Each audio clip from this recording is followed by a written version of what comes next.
Wilson Morales talking to DeWanda Wise regarding the imaginary. We're here to support because here you are in the lead role. What's that feeling like? It feels really good. I mean, you more than literally anyone knows my path, my filmography, and I'm really grateful. For me, this is like such a big moment. So I'm just being really mindful of like being present and taking it in and giving myself my own flowers. You know what I mean? To be like, I am number one on the call sheet of a studio film that I also executive produce. That's pretty cool, y'all. Look at that, executive producer. So when you get when you have that EP status, that means you're at the last of the page, especially when you're like the one BP. Yep. So talk to me about doing this horror movie, and did you have to practice it? You run, you look, you're scared. It's one of those things. I feel like there were elements of it that I could not wait to execute. When you're in a movie like this, you absolutely know when you're giving a specific moment or beat. Jeff would call out. He would like call out a movie. He would literally just call out a movie. There was one moment in the film. I don't think it ended up in the final edit, but I'm like talking to the heavens. It's total Scream movie moment, And for me, part of what attracted me to the project to begin with and to the genre to begin with is the horror movies that I love the most are the ones where you care about the characters when they make it to the end. So, my concern both as an actor and as an executive producer watching the other performances was making sure that we were all in the same film, that the performances were grounded, you know what I mean? That nobody was giving that like, I know I'm in a horror movie, what was that noise? And so the magic is executing those kind of classic horror movie beats and tropes in a way that's really grounded and human. Oh yeah, because when we watch this, at the end of the day, we see you. She goes, she a sister. She know better. She know better.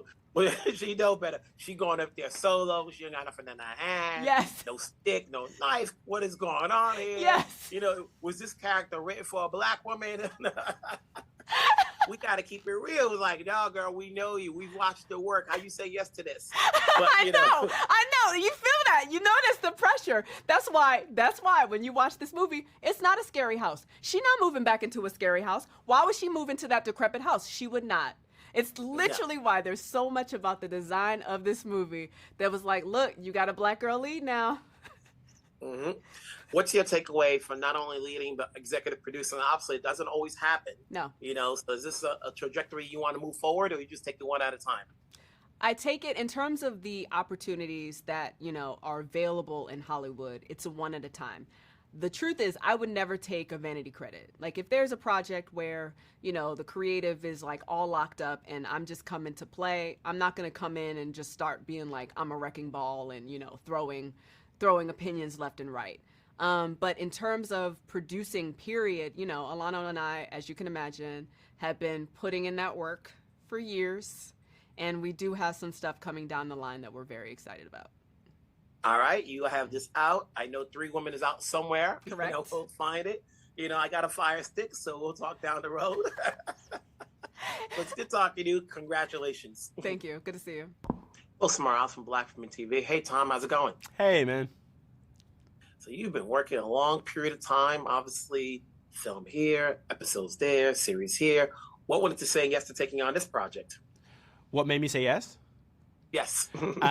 I had been wanting to work with Blumhouse for a while. I really admire what they do at that company and the formula that they have. And the movies that they end up coming out with are very inclusive.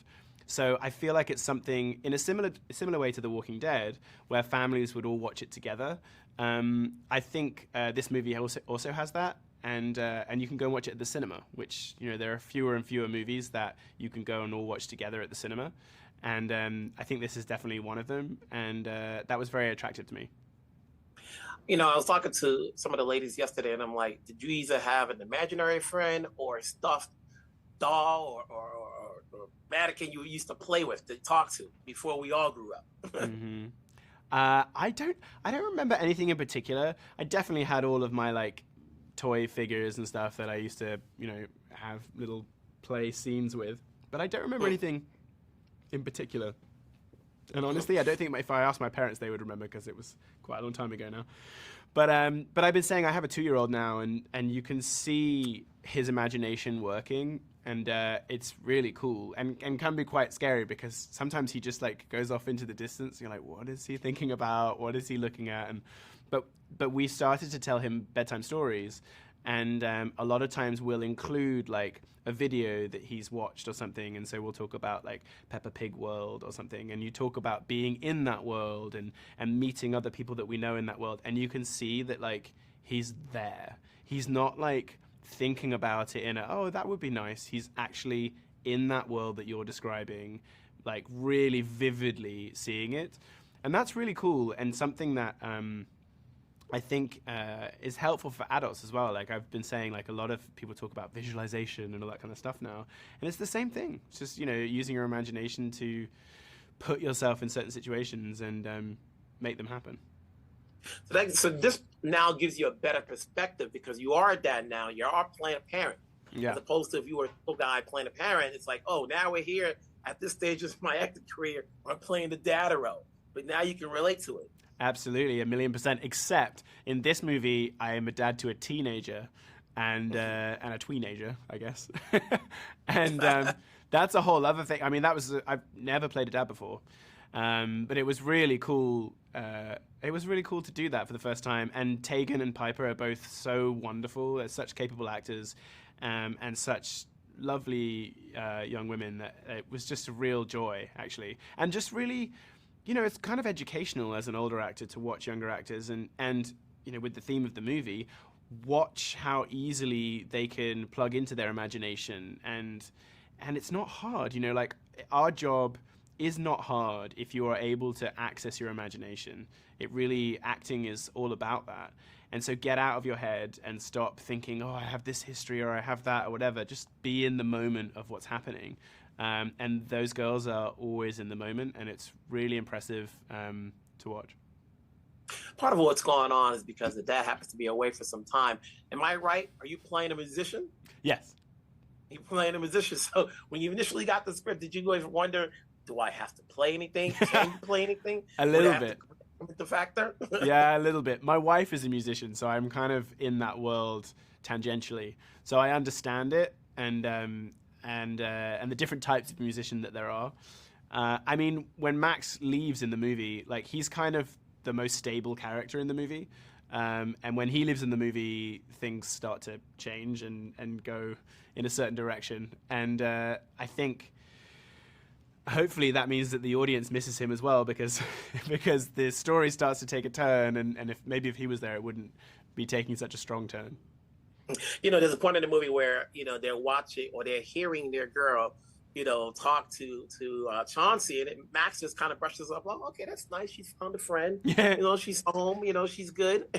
You know, and it's sort of like you have to wonder now, like when you see your kid at some point playing with his action figures or dolls or whatever, you're like, it's okay. We're not at a crucial stage at this point right now. Yeah, we don't have an evil teddy bear in our house. Yeah, I know. It was because, like I said, like they're truly in it. You know, they're talking and doing the voices and everything, and it's not unusual. So when he hears his daughter doing that, it's not unusual to hear that kind of thing, and it is kind of cute and sweet because they're using their imagination, and that's great, and that's what kids should be doing. But unbeknownst to him, there are other things at play. Now, you said you wanted to work with Blumhouse, so, and obviously from the work you've done, you know, have you been a fan of the horror genre for years? Yeah, absolutely. And I like Blumhouse does like a wide variety of different movies in the horror genre, but also other movies outside of it. But yeah, their bread and butter is obviously horror, and I just admire what they do. And I'd heard that their sets were very pleasant places to be. Everyone enjoyed being there. Everyone understands what the job is and tell the best story that you can. And also, I was, you know, very excited to work with DeWanda. I think she's a wonderfully capable actress, and I was very happy to discover that she was also just a wonderful person in real life and very easy to work with and a great leader on the set. So from the moment I arrived, she really put me at ease. I was like, oh, this is great. This movie's going to be fine. She's the lead, and she sets a great tone and is looking after everyone and looking after the movie. And yeah, it was it just had good vibes, the whole thing. Even though we're making a horror movie, the set had good vibes, and that's one of the most important things.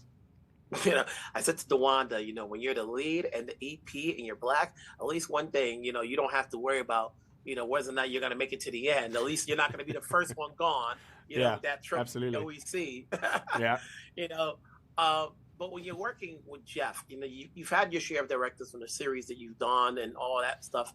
But when you work with Jeff and it's a film, is there anything you picked up from his direction that helps your skills as an actor moving on? Because I always say, you know, actors can never stop learning.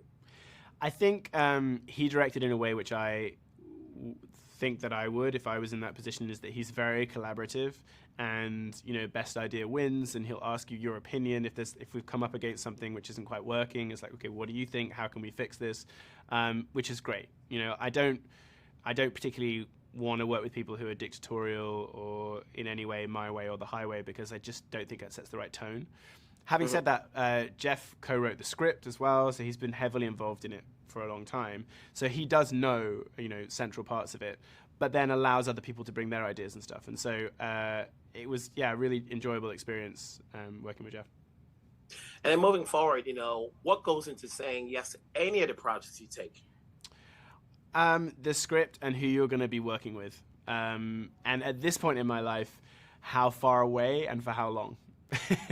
Then this was New Orleans, which in June is like, I don't know how people live there for extended periods of time. I've been there in June. Oh my God. It's like you walk outside and you're wrapped in a blanket, you know, it's really crazy. But for this kind of film, it really adds to the atmosphere in a similar way to filming in Atlanta really worked for The Walking Dead, because that's a similar atmosphere, very hot. You're sweating all the time, but it really adds to the end product. So it might be uncomfortable, but it works. I want to say congrats, obviously, on the role, on the film. You know, you've worked a period of time, so I'm sure I'll see you again, whether it be on a big screen or the small screen. So keep it going. We'll talk down the road. Thank you, sir. Wilson Morales from Black Women TV. Hello, folks. How's it going? Hello. Good. How are you? So Pyper, you know, you've got the task of, you've done a lot of projects, but when you have to act on your own, with no one around you but the cameraman, what was that feeling like? Well, it was actually crazy, but the camera guy was so close to you, it just felt like someone else was in the scene with you. And when I did do my scenes by myself, it was actually kind of quiet because I was by myself. But yeah, it felt like someone else was in the scene with you because of how close the camera guy was. Yeah. What about you, Taegen? You know, when you read the script and it's a horror film, you're like, okay, I'm gonna live or die, one way or the other. People, I always ask that to people, like, where am I? Am I into to the end or not? Yes. So, what led for you to say yes to taking on this project? I mean, I read the script. I read about Taylor and just really read through it, and I was like, yes. I mean, when I auditioned, I was like, oh, I really, really want to be a part of this, really want to dive in and fully explore Taylor. So, I mean, just overall the complexity of her and her arc, and I was like, please let me get this, and I'm so happy I did. You know, everybody's grown up with a doll of sorts, you know, and talked to the doll, and someone had their imaginary relationship. Did you guys have that, but are too afraid to say you had one? Well, I did not have an imaginary friend. Mm-hmm. I still don't. And I just had a lot of Did you have a stuffed doll? animals. Did you have a doll? Did you talk to? Oh, I mean, I play with my stuffed animals, and I had a lot of them. But I never really actually, had conversations with them. Yeah. That's good. Yeah. You know? So, you know, when you work like this and you do a film and you're working with a director, what's your takeaway? Because you guys have done other projects, but what's your takeaway from doing a movie like this that you could move on, skill set wise as actresses, to whatever project you do next? I think it was in this movie we really dove into these really intense and emotional scenes, and so I think just trying out all of these just new emotions. I mean, we're trying out being terrified, and we're doing all of these things, and we're crying and all of that. So I think carrying what we learned from doing those scenes to future projects. Yeah, and I think it wasn't not only emotional, but it was physical. And We did definitely get to do a lot of physical body movements, and before every scene, we would jump up and down and get ourselves out of breath and get the adrenaline flowing. I see Chauncey's there with you, so how often did you have to work with him to get that chemistry going as you're talking to him? For us, it was like this most instant bond on the planet. It was just like best buddies, best buddies for life. And then there's Taegen. I mean, there's Divine. I mean, what am I saying? There's the rest of the cast that you're working with. When you're working with a big or small cast, you have to establish that chemistry. How was it working with DeWanda? I mean, working with DeWanda was so incredible. She was a great scene partner and really gave us what we needed to elevate and reach our goal performance. And also just having her to look up to throughout the entire filming process and exploring this new genre and exploring these complex characters it was so great to have her. It's good to be in this, to see you guys in this movie. People want to see horror. People want to be entertained. So congratulations on the roles. Take care. We'll talk down the road. Thank you. Have a wonderful rest of your day. Wilson Morales from Black Film and TV. Hello, Miss Buckley. How's it going? Hi, Wilson. How are you? Good. Good. And I've watched your work throughout the years on stage, on TV, on film. You've had your share of horror movies going way back. What was the saying yes to taking on this one? Well, I met Jason Blum when I did the film Split for M. Night Shyamalan, starring James McAvoy and Anya Taylor-Joy and me. And he was the producer, Jason. And I think he's just the coolest guy in show business. Such a nice man. And Night is the most joyous person. And I've done 2 films for M. Night Shyamalan. And so Jason and I kind of bonded, and I've had some other encounters with him through the years. Like, he loves musical theater, which I've done a lot of. And we were at Hamilton the same night, and it was like so exciting to find out that this big movie producer loves the musical theater, and he was like a gushing little boy around Lin-Manuel and the writer of Hamilton, composer and writer. And so I just think he's a great, great guy. And he told me about this film, Imaginary, and he sent me the script and introduced me to Jeff Wadlow, and we had a Zoom meeting, and we laughed a lot, and I was like, this will be fun. And so I like the character. I think she's funny and crazy and eccentric, and I like the script. I thought it was very unique. Where does the love for horror films come from? Because you've had your share. You're right. So my first film. But you're not a scream queen. Oh, well, maybe I will graduate to that. And that one can always aspire. My first film was Carrie by Brian De Palma, and I played the gym teacher in that. And that was my first death scene with the basketball backboard, and that was just such a great experience shooting that movie. And it was my first trip to Los Angeles, to Hollywood, and we really had fun. And so then I, was fortunate to work with Night and did some other kind of horror-esque thriller things for television, like Preacher. I played a very weird person in that. I was the main villain in season 3. And I like playing complicated weirdos in good thriller movies that scare you. Yeah, it's fun. It's really fun. So when you go into this, and obviously, if we can't catch you on the screen, we can catch you on the small screen on Law and Order. You've had such a wide range of work, that the one can't define what you do. What goes into saying yes to any of the projects you take? Mainly the team, and first of all, the quality of the project, and if the character in the story is something I feel I can contribute.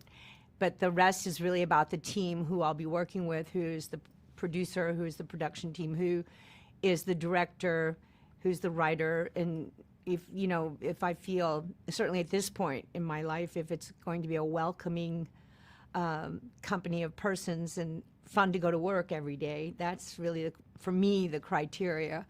If I feel like I can't do it, then I have to say no. But if it's like, yay, this will be fun, then I want to be there. When you're not involved in any of these horror-esque movies, do you even watch your share of them?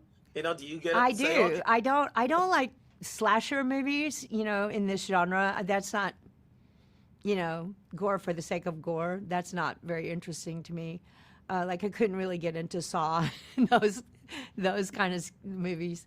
Or what's that guy with the prongs out of his head? Hell.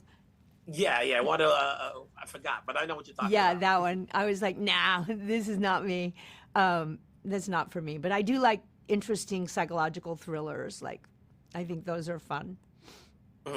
Most of your interaction is with DeWanda Wise, and she's kind of new in the horror genre. You're the veteran. How is that dynamic like? She's great. She's a super nice lady. She's beautiful. Like, she's gorgeous on film and gorgeous in her photographs, but in person, she takes your breath away. She has like golden eyes, like a lion. Yes, eyes will get you. It's like, oh my God, like I've never seen eyes like DeWanda has. They're so beautiful. And we hung out a little bit, and she's really a wonderful lady and very organized, very, she's the executive producer on this film, and she's like creating projects. She and her husband live in Vermont, and they do a lot of stuff. It's very wonderful to watch somebody who's like so self-directed and so creative. I love Taegen Burns, the teenager in the movie. She's fantastic and just a funny, wonderful girl. And I was always saying to her, "Be better, Taegen." And I got her a book I found in this New Orleans bookstore for kids that's called How to Be Better. And I bought that for her, so that's what I constantly write her in texts and stuff. I'm like, "Be better," and she goes, "I'll do my best." But she's beautiful and really fun and funny and has a really advanced wit for a kid that's like 15 when we shot the movie. I mean, she's really smart.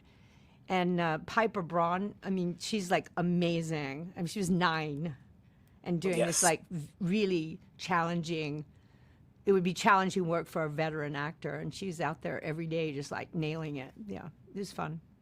Oh, Well, and you're my not doing other film. favorite actress that I was so excited is in our film is Veronica Falcone. I love her from Queen of the South. She played that drug cartel lady. Oh, yeah.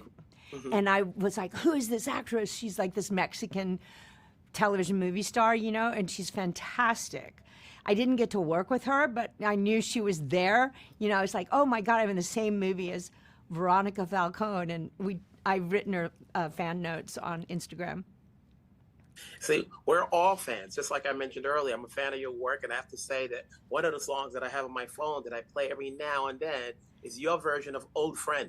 Oh, how sweet. Thank you. That's a great song. I heard it a long time ago, and it was funny because I've heard it, and then I heard Michael Feinstein's version, but I always play yours, and then I happened to talk to John Cryer, and I didn't realize that his mother did the original. Yeah, his mother wrote that show, and she was Gretchen Cryer I was one of 2 women in 1776, the musical. I played Martha Jefferson, and this wonderful actress named Virginia Vestoff played Abigail Adams, and Gretchen Cryer stood by for both of us.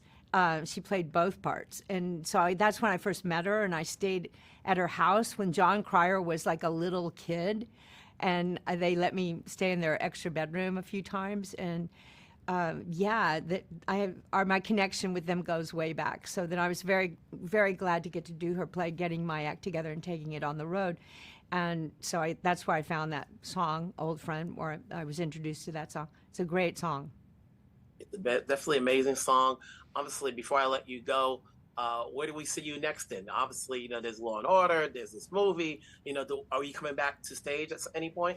I'm not sure about stage, but I just wrote a story called The Mayfly that I produced this musical track with my collaborator, Christian Jacob, who is a 7-time Grammy nominee and has scored 2 Clint Eastwood movies. And we made this beautiful track a musical track of my story, The Mayfly. And I realized at that point that it was an animated short film. So I spent the past 2 years and 8 months gathering the team and creating this beautiful little film. And it's finally finished, and it debuts at the documentary and animated short film festival in Palm Springs at the end of March. And then I have a concert in Costa Mesa right after that. And I have some other concert work coming up this spring, including 6 shows at Joe's Pub in New York in May. So, yeah, I've got some work coming up, and also I'm in negotiations for a film to shoot in Vancouver later in the summer, but I'm not sure if that's going to work out. We'll see. So. Okay. You're forever working, which is great. I'll catch you down the road. Okay. It's been a pleasure talking to you. Take care. Nice to meet you.